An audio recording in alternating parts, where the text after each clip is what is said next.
Street TV, advancing kingdom lifestyle.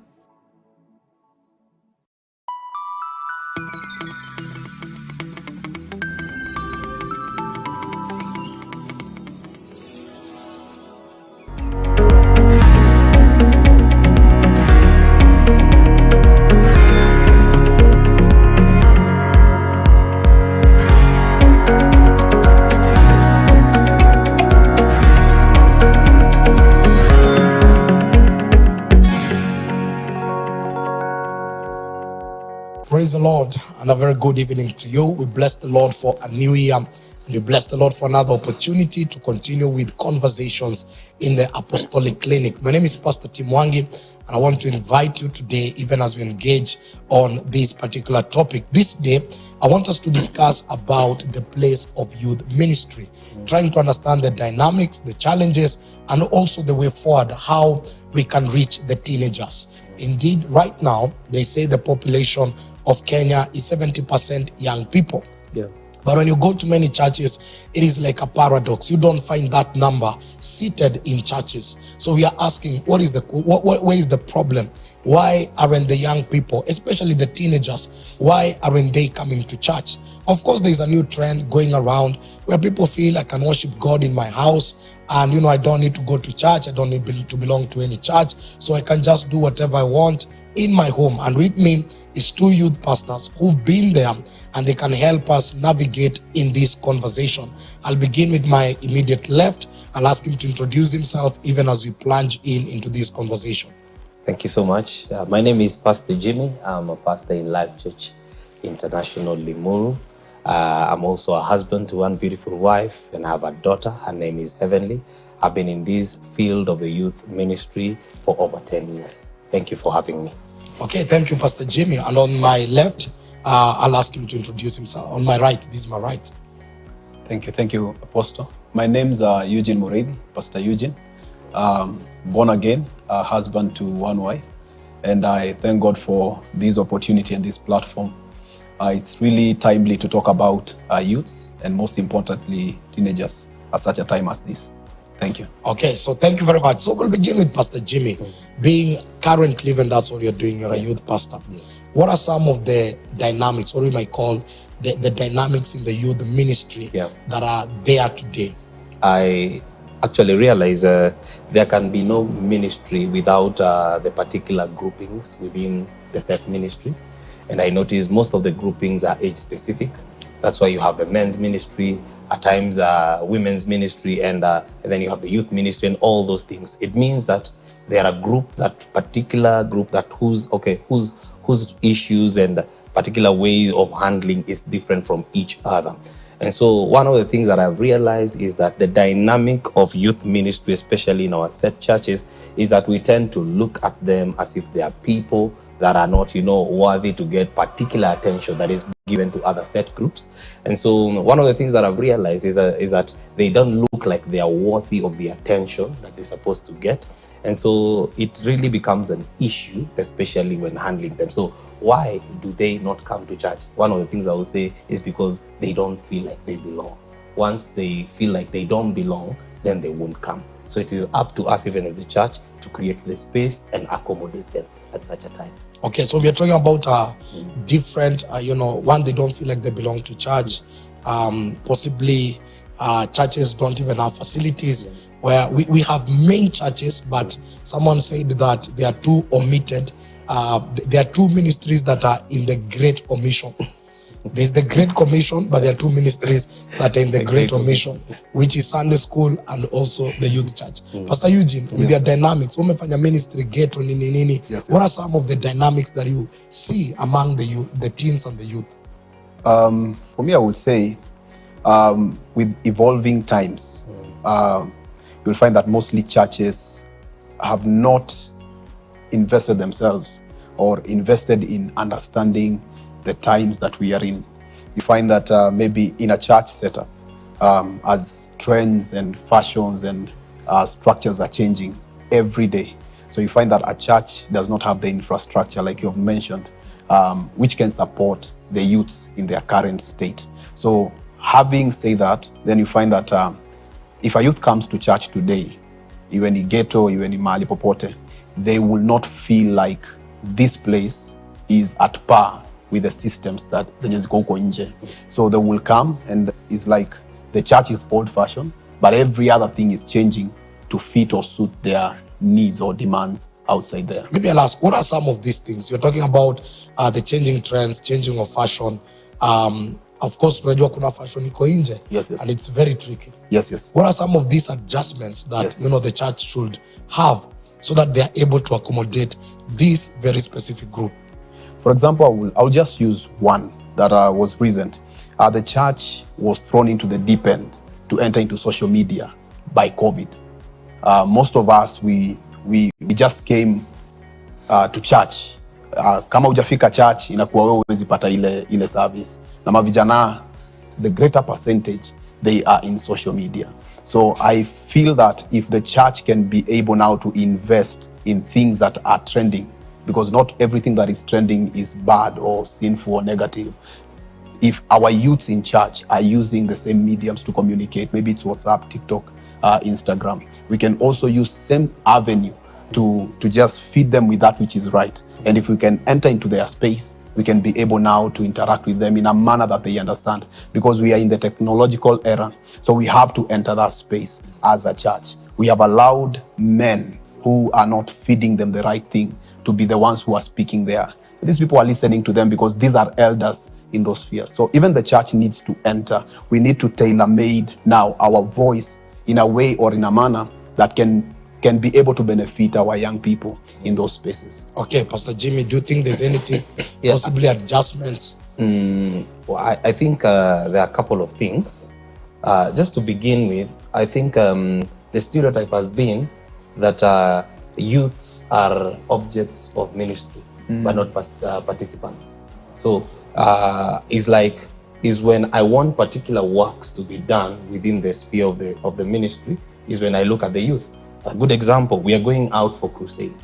So let them carry the bulky things, but they're not in any way involved in the day-to-day. So one of the adjustments I would ask is a sort of a shift from youths being objects of ministry to participants.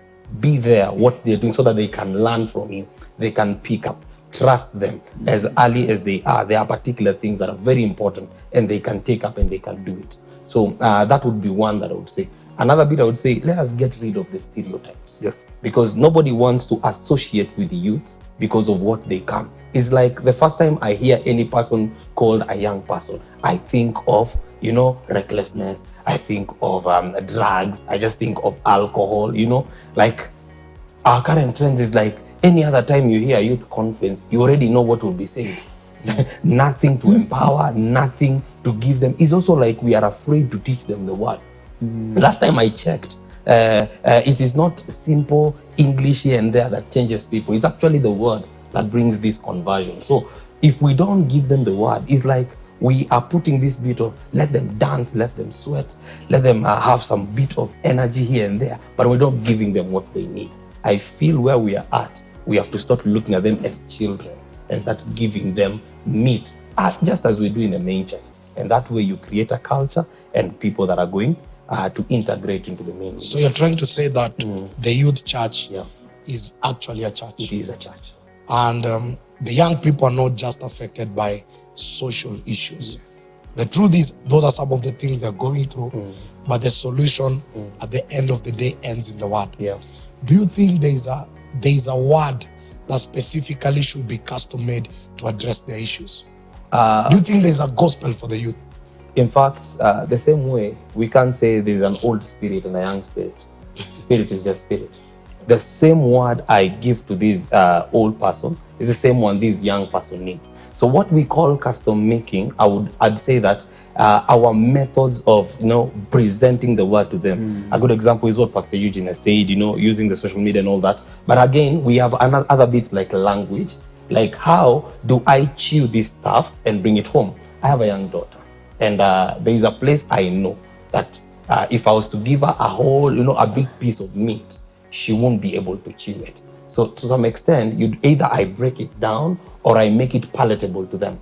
So what we are doing here is not trying to change and come up with a gospel for the youth. It's just breaking it down to a way that is palatable to them. So I don't believe that there is another gospel. We only have one gospel. At that time, people like Akina David, people like Akina Joseph, did they have any other gospel? It is that same word that made them giant killers and advisors to kings. Wow, Pastor Eugene. I look at Job. Job was a man, I will say an elder, and he had 3 friends who were elders. But we also see in Job 32, there was a young man in their midst. He was called Elihu.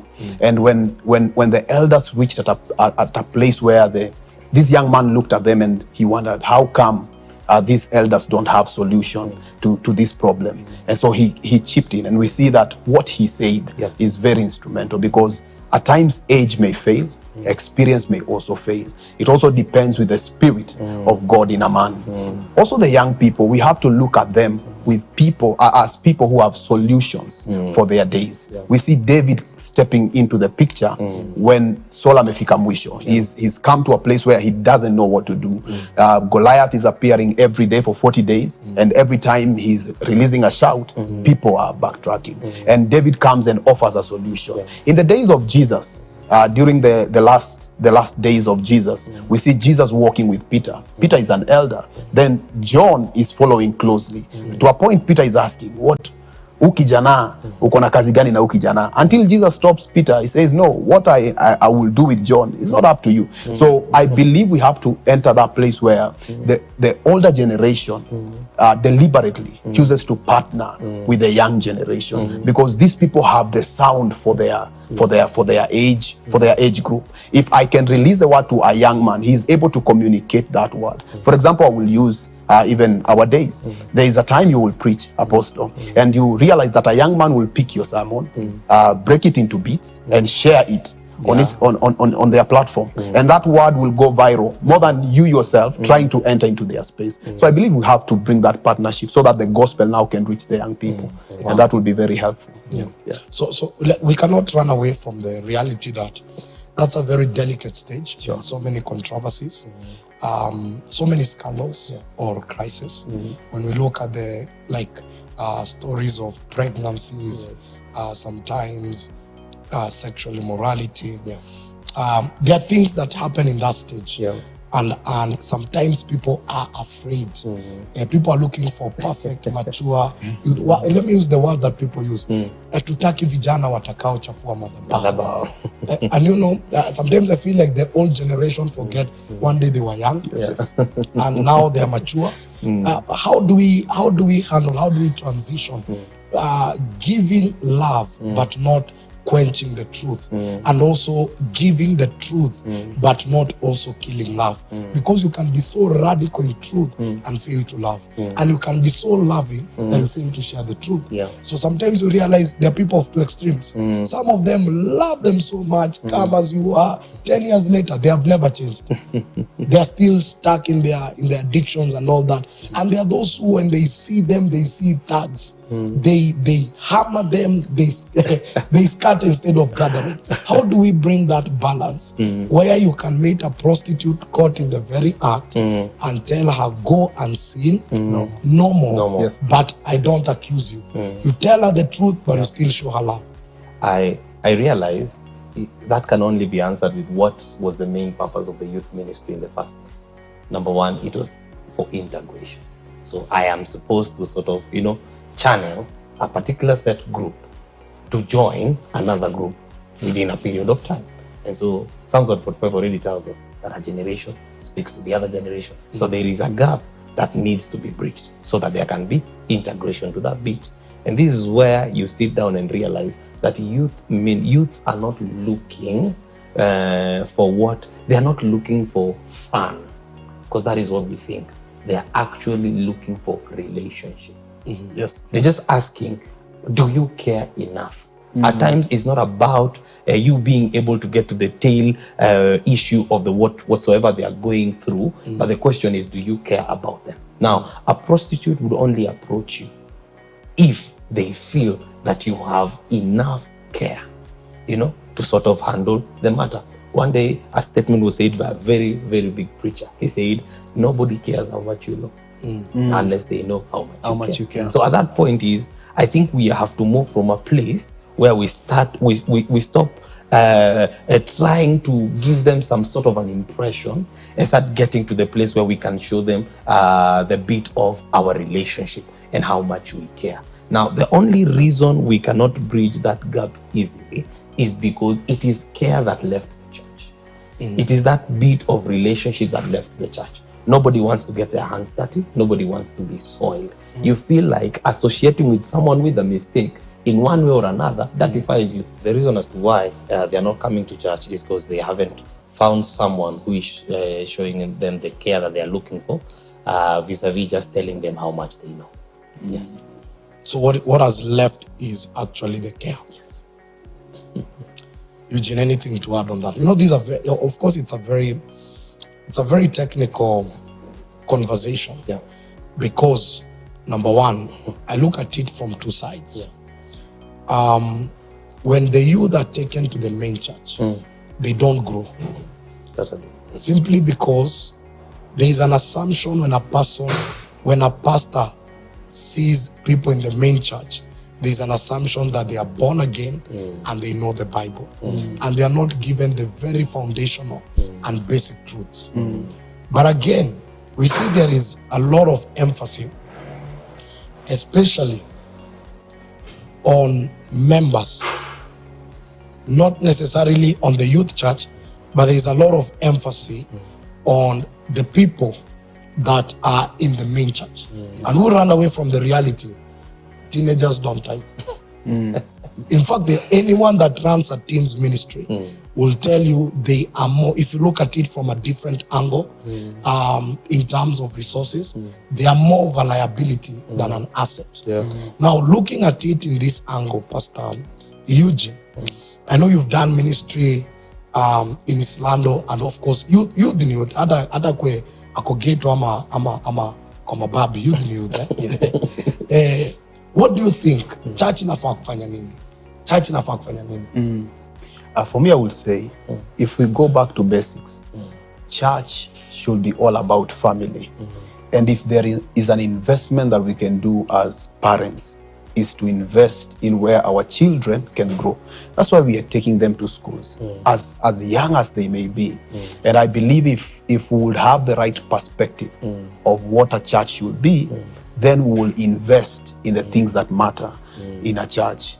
I believe we should refocus our strengths and our investments, and we begin now to invest in our children and also invest in the teenage church, the teens church, and also in the youth church. Because now, this is not the church of tomorrow.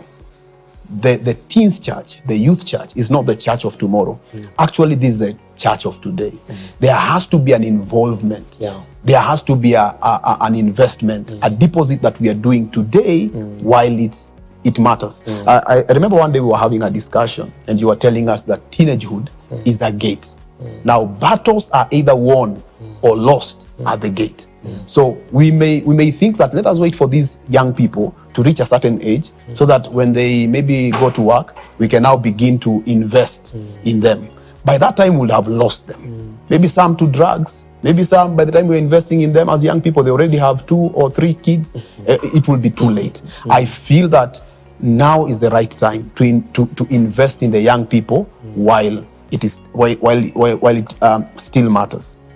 Having said that, I will say this, Apostle, that you see, if we lose our youths at this particular moment, there will not be a time to redeem them, because teenagehood is a gate. Look at Acts chapter number 2. When Peter is speaking to the people, he says that in the last days, the Lord will pour out his Spirit upon all flesh. What happens is that the Lord begins to talk about partnership. There will be a partnership. I will pour out my Spirit upon the young and upon the old. Meaning that if we lose the young people, we have lost the church. You get? Because visions are for the young people. If you have a vision as a church and you don't have young people, you have lost it. Who will carry on with what you carry? Yes. How do we bring the balance? Because I'm trying to look, I know we have diversity of ministries. Yes. Like I'm trying to look even where we are as a church. No space for youth church. You know, generally, any pastor who launches out, there is no pastor who launches out thinking about teens. We launch out thinking about the main people. I'm afraid if nothing happens, we might end up where Europe ended. Yes, sir. Where we build cathedrals, but we didn't build the next generation. So what are some of the creative ways in terms of assimilation? Because someone said we have goats in church and we assume they are sheep until the day we hear the bleating of goats and ask ourselves, Where did they come from? Yet these goats were never translated into sheep because no one evangelized, no one discipled. People assumed because the goat entered in church, it became a sheep. What are some of these, you know, some of the creative ways that we can use even to begin to reach these people intentionally, transform them, and disciple them? I think cultures are built. The first man on earth was a manager. And one of the things I know, there has to be implementation, how you use resources to get the achievement of particular goals and plans that have been set.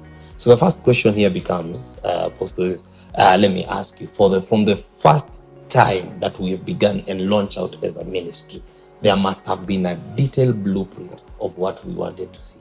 First of the thing I will say, in that blueprint of the main vision, may the youth and the teens first be included. Because if you don't include it, somebody said, if it is not on paper, then it is vapor. Because if they are not included, then they will not in any way share in the allocation of any need resources that are coming in.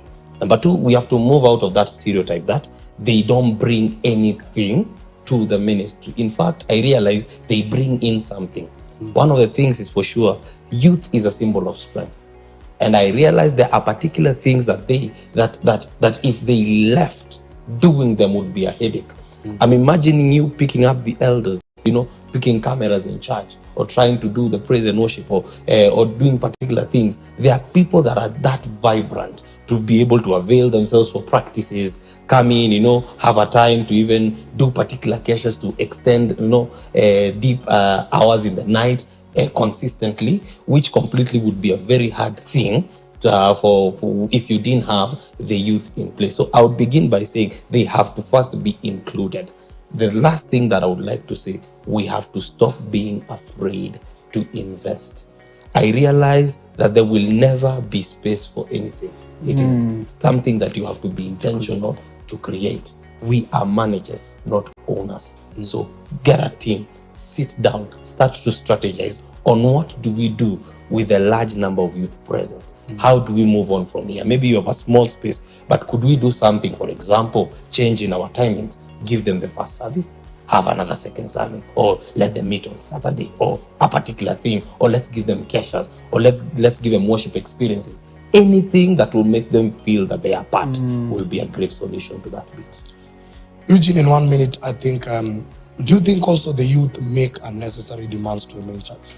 You know, okay, I'm a pastor, umekuja umeletewa budget ya concert, which is expensive than a crusade.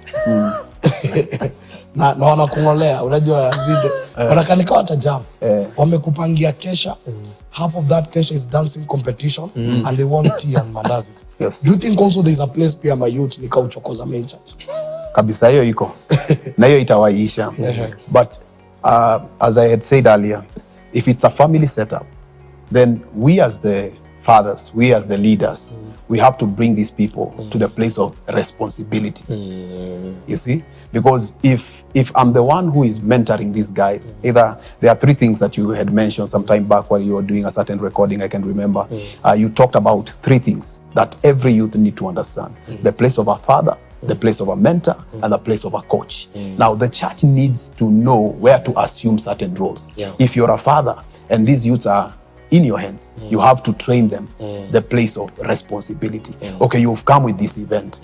Okay, now how do you want us to fund this event? You see, they have the ideas, but if you tell them maybe as a church, we can fund, maybe you've ever funded because of attracting them, ulikuwa ushawahi fund concert fulani, so wanajua hii tukisema hivi hii do itafanya nini, itatoka. But you can bring them to the place of responsibility, and now that is the place where we father them, we mentor them, and we coach them, because now they need to learn that every thing they bring on the table, it has a repercussion on the other side. So we'll pick it up from that, because we have to look at this matter in a very balanced way. Yes. And also we have to look at the dynamics of pastoring Generation Z.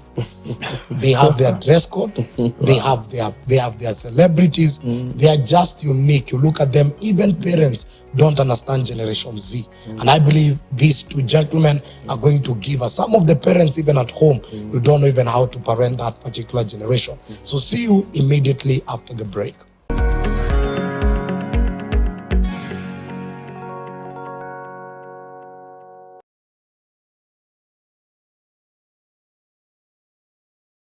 Life Church International invites you to the Kingdom Purpose Conference Part 2, hosted by Apostle David and Pastor Sunte Juma on Saturday 4th and Sunday 5th February 2023 at the Apostolic House, Kenya Cinema Plaza, Moi Avenue, Nairobi.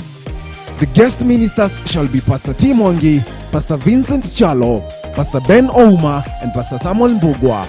You're welcome for a moment of impartation and activation to fulfill your kingdom-ordained purpose. Esther chapter 4 verse 14. For such a time as this.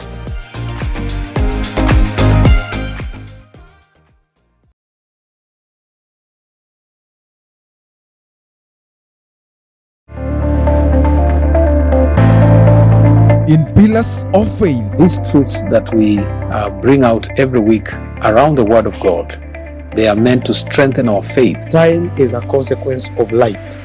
The light you have will inform the time you'll be in. We seek to fulfill the mandate of the Great Commission. The purpose of God for believers is for formation of sons. What are the pillars that we need in our lives? Bearing fruit is spiritual maturity. Yeah. You cannot bear fruit if you're not mature. That is our agenda, motivation and intention. Introduce Jesus into the matter, and your times and seasons will shift.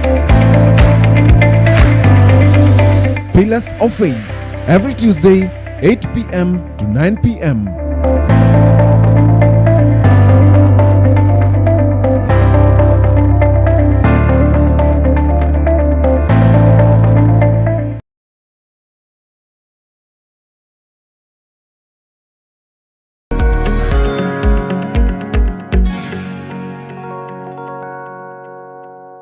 So welcome back. This is the Apostolic Clinic, and we bless the Lord for the opportunity once again to meet you on air. We discuss matters that affect the body of Christ, and today we are looking at a very pertinent issue, and this is the issue of the youth church.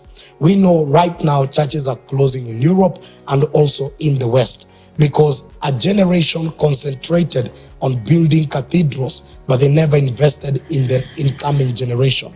Could we be entering into the same crisis as a nation? Of course, we know in every society and in every civilization, you have three kinds of generation. You have the outgoing, you have the current, and you have the incoming. And the mystery of Kenya is that all these generations are there. We have the fathers who founded a lot in this nation. They're still alive. We cannot even say they are outgoing, they're still present. We still have the present fathers who are now running the current ministries. And then we have this incoming generation. This has been defined as Generation Z. That means we had Generation X, we had Generation Y, and now it's like we are reaching to the epitome and the end of the alphabet. We are coming to what they're calling the Generation Z. Generation X had its own dynamics, and those who put them in that social cluster define them differently. Generation Y, this again generation had its own definition. Now the uniqueness of Generation Z is that one, they are a mystery, very hard to understand them.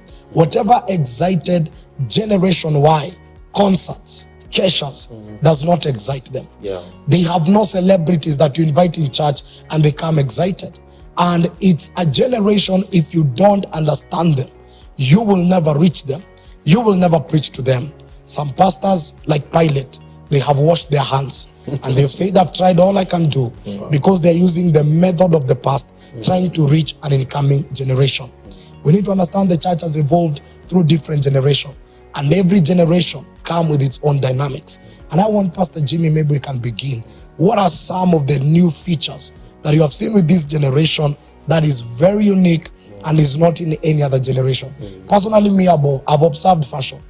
The any generation ukuja church na sanda na t-shirt ya Chicago Bulls na wajachanua nywele, and it is both genders, boys and girls. Fashion is not in them. Sisi bado ndo tuko kwa generation ya Sunday best. What have you observed in this generation? In fact, there is what we call a lazy attitude. There is a lazy feel, like I don't feel like doing anything. I just want to be left alone in my space, and in fact, it is why you see the flip flops. We call them flip flops. They put some flip flops with socks, and they come to church. So, to you, what you'd consider your bedroom, let's say, attire, or your keep it easy attire, is actually what you'd find them in town with. This generation, they don't even care. Yeah, completely. I was actually coming to that second point. This generation feel like they have a life that suggests they've already achieved everything, yet they have nothing. But now that they want to sort of masquerade around that feeling that I have it all. To them, the impression is not what they give out in terms of physical appearances, but to them, such form of, for lack of a better word, call it that, such form of rebelliousness to the status quo makes them celebrities. Wow. So for them, they will be like, I won't wear shoes, I won't wear a suit, but I will appear in your event. And man, you have to notice that I am there. So for me, I would say such a generation must meet prepared men. They must meet prepared men. You have to be ready to study. The only way you get, as we call them a mystery. I realize the only way you go through a mystery is if you're willing to search out. You have to sort of be able to reach out to them.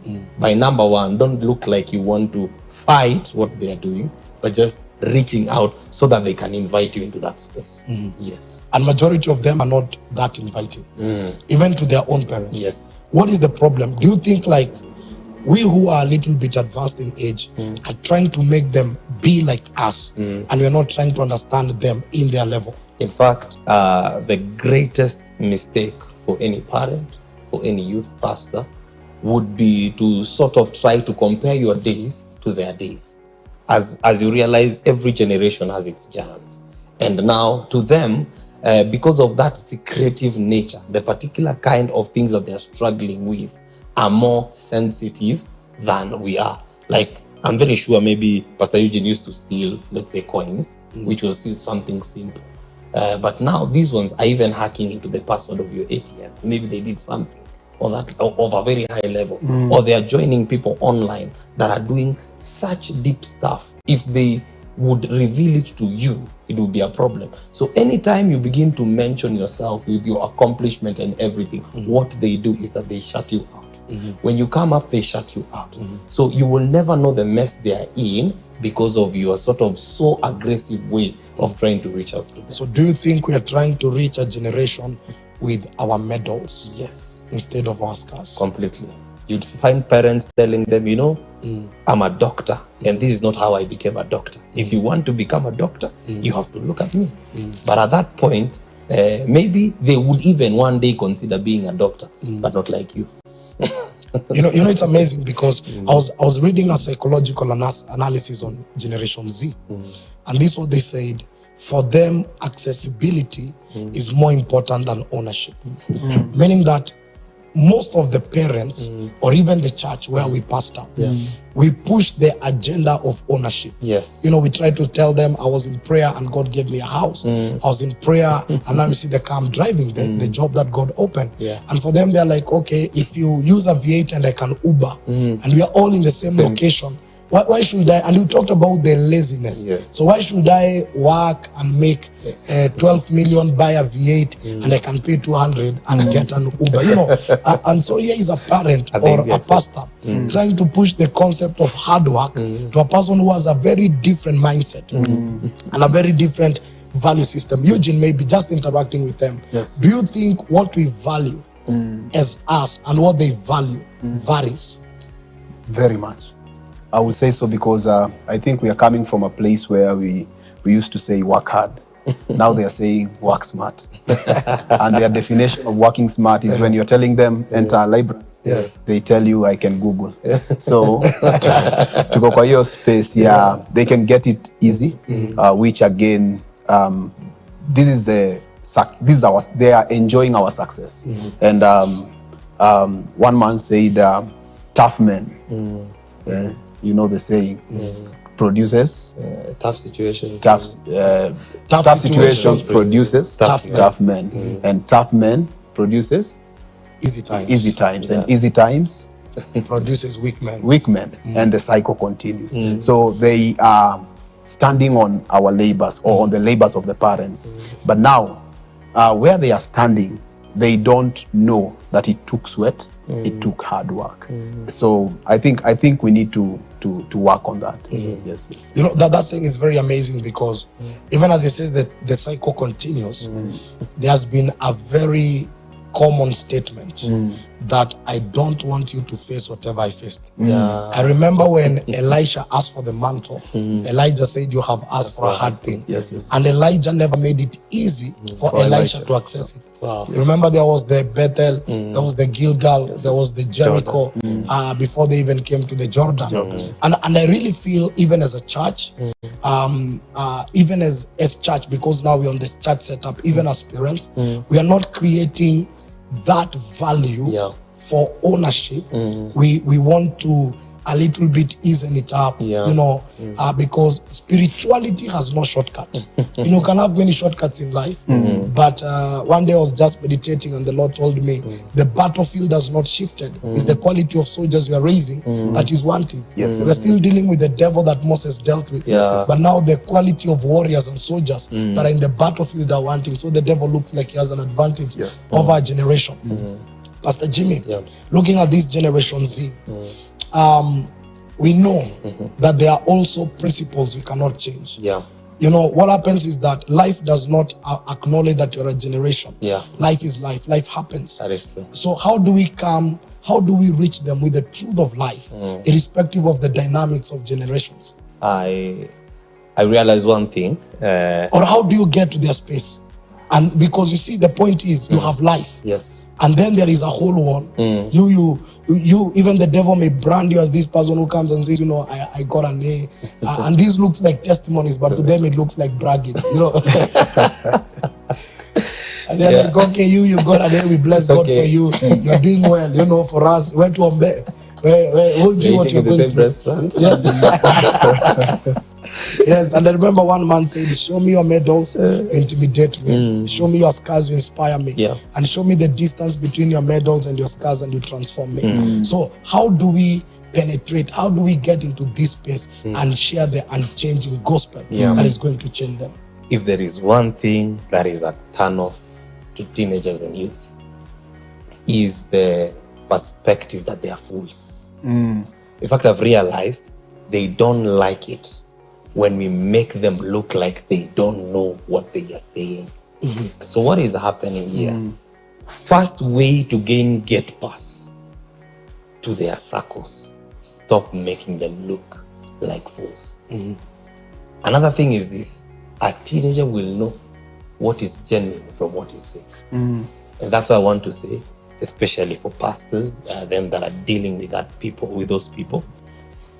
Because of how we thought that the youth ministry are a group with no legitimate needs, we sort of, you know, watered down the gospel such that the way you are delivering it to them, they feel like you're trying to make them look like some people that can't, you know, get these things. Immediately, they feel you are doing that either because you are not prepared or you don't know what you're talking about. They shut you out.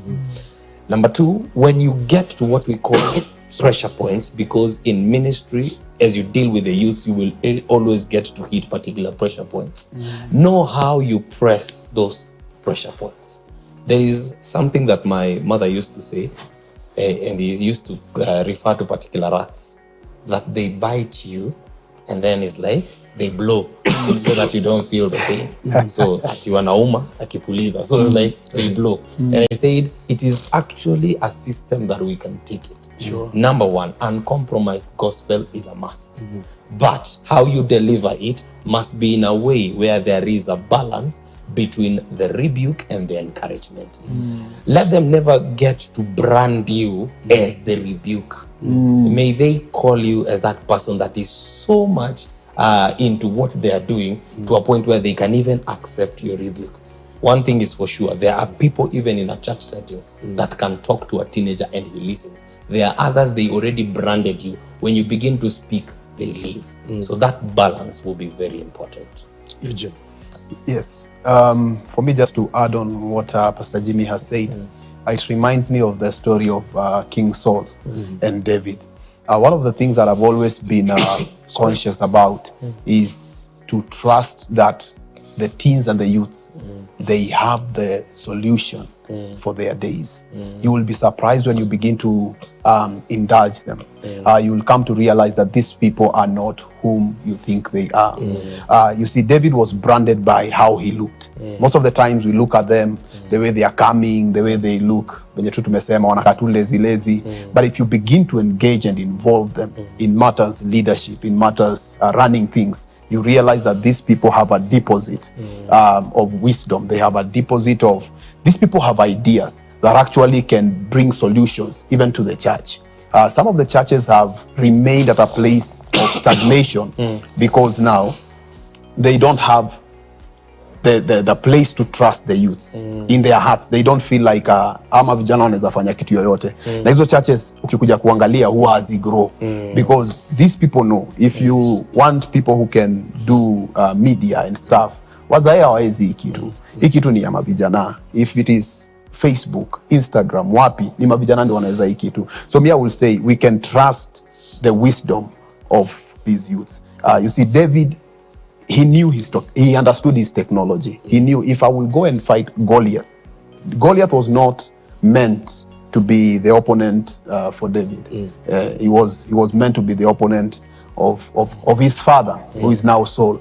But David knew if I will have to fight this guy, I will not go using the javelin. I will not use the armor or King Saul's armor. I'll use what I understand. We need to now come to that place. We try and see what are these youths having. Can we try and understand their space? What are their weapons? What are their strengths? And if we can use those, I believe we can now begin to enter into their space, and that will be helpful for the church. Wow. So we need to make the real thing the real thing. Yes. I was reading a research. We were in ICC Mombasa Road, and they gave a research about what the youth are actually looking for. And this is a question I wanted to ask you before I even give the details of the research. Do you think it's us who are 35 years and above who sit in boardrooms and think on behalf of the youth, come up with programs and assume they're going to like them, and then we organize, and then it backfires on us, and then we blame them? Do you think that's what... Totally. In fact, I completely want to agree with you because as I said earlier, when we come to the bit of planning, I realize no ministry will ever stand without feedback. So let the feedback come from them that you are leading. That's why I say when you take people as not legit, as them that don't have legitimate needs, you tend to sort of override everything that they do. One of the things is for sure, before we started entering this phase of boycott, let me call it a boycotting, where they stopped coming in and being part of the programs, what happens is that they had given out their say, which was silenced. They had already said what they want, but it was silenced. So I realized one of the function even of a youth pastor, a teens pastor, is to sort of amplify the voice that they raise. So we are living at a time where if we want to have data that makes sense, we have to begin to seek for feedback. So one of the things I want to agree totally, and you would even see a pastoral team sit down and say, you know what, let's buy them balls, they go do a sports day, and maybe people are at home with PlayStations. So, so that becomes a strategy that won't work. Later on, we'll end up investing in that which was not important. You have been invited in many youth churches. And sometimes even how the pastor invites you, you really feel either they don't understand that this is a church, or they don't have a place for these people. One of the languages used is always kuja uhubirie hawa mavijana. You see that word mavijana, and then they will tell me no kuja uambie hizo mamambo zinawasumbua, you know. Mimi nikiongelesha nitawakemea. And you know, you begin to look at the perception. Yes. And how they are viewed. You know that name of vijana, na hiyo mamambo inawasumbua, and it's in an afternoon. So it looks like this meeting is an A or B in the main calendar of the church. And also looking at, as you said, you know, sometimes we hear saying, you know, we need to buy them balls, but we don't understand. These are the details of that research. It was shared last year. And they said, and this was done in Africa, Brazil, and America. And the amazing part, majority of the youths, they shared the struggles. Majority of the young people are struggling with sexuality. That was standard. Yeah. And the other thing they shared was that majority of the young people, their main desire, what they want to see is the power of God. Yeah. More so, the move of the Holy Spirit. Yeah. That it's a research done among teenagers, not the main church. So you can imagine, we are giving them concerts, but in their hearts, they will come and dance. And I tell you, teenagers they will make noise, and they will make it look like it was a fun. But when they were asked, deep down your hearts, what do you desire? Majority said, we would desire to have an encounter with the Holy Spirit. Yes. And you know, it just, I looked at that report and I said, what a miss. How we have missed as the church to give them what their taste buds desire. But what we've given them is what we think will work for them, and what we think is going to work for them. So let's talk to a pastor who has had this conversation. Pastor Jimmy, you are now pastoring a very vibrant teens ministry. Maybe there is a pastor listening. We know it's not easy to begin a youth ministry. In fact, what I can say, if you don't have the burden and the call, you will not survive with these people. Because I've seen, one, they don't look for a pastor, they look for a father. Number two, they not only look for a father, they look for a person they can trust, a person that is patient with their diapers. What is some of the advice that you can give? Because sometimes you also find people they have many young people, but the leadership they have placed upon the young people, it's such a disconnect. They are not connecting, and the young people wanaweza kuweka box. Na kabisa uwasaidii, lakini wanakufanya usikie ni kama unawasaidia. And they wanaweza kuweka. What are some of the wisdoms that you've learned practically, even as you're running a youth ministry? I think I'll just say like two. One is very simple. Youth or teens ministry is not a part-time job. It's actually a full-time job. Number two, is not on the same point. It's not something you do during your leisure. It is not a training ground. It's not a place to prove that you're a preacher. It's actually a burden and a calling that you receive. I have met so many who have come and said, we've been sent, or we are part of this, and we have a burden. And I always observe them for a few days. And I can completely tell when there is a genuine burden or this was just hot air. So I realized this is not a part-time ministry. It's actually a full-time engagement. Finally, kindly don't impose things on them. Train them on how to organize themselves. They will give you the results you are looking for effortlessly. Wow. Mr. Eugene. Yes. For me, I will mention two things. Number one, maybe to echo what Pastor Jimmy has said, calling is of essence. For you to lead youths and teenagers, there has to be calling. That is to say, there has to be grace, because grace will be required and will be needed. Number two, as a pastor, we need to be intentional in running the youth ministry. This is to say, the people that are leading the youth church, be it a teens church or a youth church, we have to invest in training the leaders, be it a youth pastor, a youth chairman, or a youth patron. Because sisi ukanga ni kama tunawarushianga leader fulani. Naona hatujui, we've never vetted these people. We don't know what they know about the word of God, about doctrine and stuff. So, and this is a place where now these people are struggling with identity. So we need somebody who can be able to guide them as they are in that stage of forming their identity. So we need to invest in training the youth pastors, youth patrons, or youth leaders as maybe they serve in church. Okay. Yes. Your final word, possibly, as we begin to learn this vessel. I'll just say the spirit of stewardship. We as managers has to be clear. There are four P's that I would say. We have to first have a purpose, then we need to plan, then we need people, and finally we do what we call perfection. Purpose is where you're taking the youth ministry. Plan, what are the avenues that you're going to use? People, who are you going to work with? Perfection is evaluate if what you have decided in the first three is actually working. Mr. Eugene. My final word will be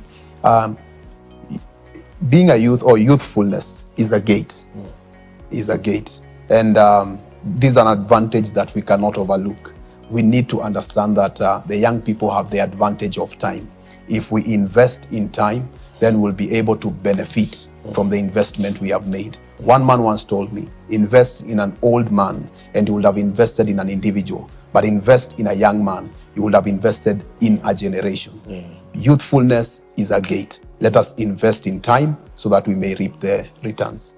Wow. On my side, I think I'll just leave a statistics and a research that was done by Bishop Landi.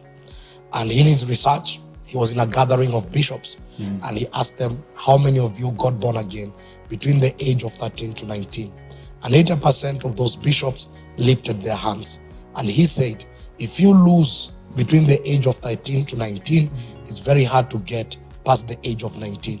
This is the teenage stage, the most ignored, but this is where we need to plant the seed early, and the devil is not playing any jokes. The second thing I will say, having served and having been with the young people, I have discovered that they're not looking for perfect pastors with medals. They are looking for wounded men that have come out of a ditch. A young man gave a story and said, there was a man in a hole, and a pastor passed by and said, I will pray for you and believe that you get out. A lawyer passed by and said, okay, once you're out, you're going to take a legal suit. But there was a man who jumped in the same hole. And this young man asked him, why did you jump in? And he said, I've been in this hole before and I know the way out. Many young people are looking for people that have been in the pits they have been and they have their way out. And it is the scars that transform them. When we are too perfect for them, we can never speak to them. Finally, parents are the biggest partners. Parents, I want to advise you and tell you, youth church is not where you dump your teenager and expect the church to raise them. Youth church is where you get a spiritual backing of partnership so that you can parent and raise that child in the ways of the Lord. As we are teaching them and training them in the youth church, that curriculum ought to continue at home. Youth church is not a dumping site. It's not a waiting bay as you attend the main church. It's actually a complete church with the functionaries of a church. This is the Apostolic Clinic. See you next week for another episode. May God bless you.